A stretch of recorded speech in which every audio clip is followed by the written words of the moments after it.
Don Baylor's in his second season as the hitting coach for Colorado. The ball club has a team hitting .263. Last year they blasted 190 home runs, the second highest in the National League. And Don is in the dugout with the Silver Fox. Right? Thank you, Johnny. Out here, one of my favorite people and probably one of the 4 or 5 best competitors that ever played the game. Gonna give you a little bit about Donnie Baylor. Grew up in Texas. Tremendous football player and baseball player. Your Darrell Royal actually recruited him at the University of Texas. The first black athlete recruited there. He didn't go. He stayed with baseball. Started with the Orioles.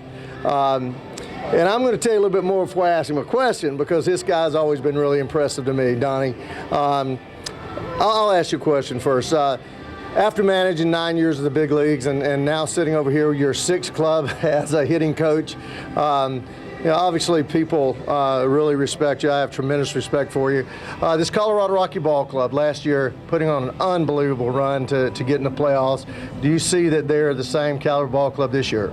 Well, if we start pitching the way we did at the end of last year, that's what really propelled us from being so far back was our pitching, because every time out they passed the baton to the next guy. It was 7 innings. You know, it had Marquis on our club and Hamels and De La Rosa, Jimenez, and they just kept passing the baton. Everybody wanted to go out, give you 7 innings, and we finished off with Houston Street.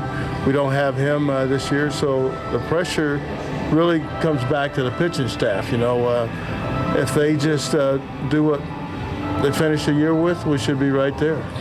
You mentioned Jason Marquis. He did a great job for you. Fans haven't seen that. 3 starts, he hasn't been able to do a whole lot here. Just give us a little bit of your evaluation of Jason. He had a power sinker for us last year. He got a lot of ground balls. He threw strikes. The first half of the year, he was unbelievable. You know, he's an all-star, and deservedly so. I mean, I really thought he was on his way to winning 20. There's no doubt about it. He pitched that good, kept the ball down in the strike zone. So you haven't seen the real Jason Marquis yet. But now your role as a hitting coach with this ball club, a lot of young, great players. Tulowitzki, I know you really like. Dexter. What's your philosophy in hitting, Donnie? Well, I was just talking to Miguel Olivo. Is that Ted Williams' basic theory is, and it still holds today, get a good ball to hit.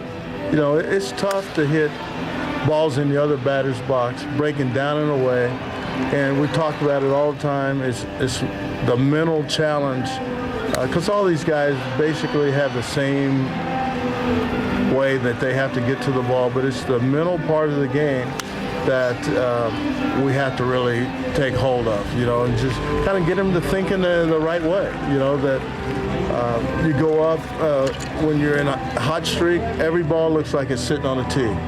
Then when all of a sudden you're struggling, you're swinging that ball that's bouncing. You and I have done it. Yeah, I've done it. I've done it enough myself. So I know that these guys are really bearing down, because last year we had a little bitter taste in our mouths. It was good for a while, but we knew that we had to really get better. Left-handed pitching, the Phillies threw a lot of left-handed pitchers at us, and our right-handers really have to be able to take advantage of that. So our right-handed hitters, we have a ton of left-handed hitters. I mean, they do pretty good, but our right-handed hitters have to come back and do the job for us. Donnie, as always, buddy, Pleasure. Thank you.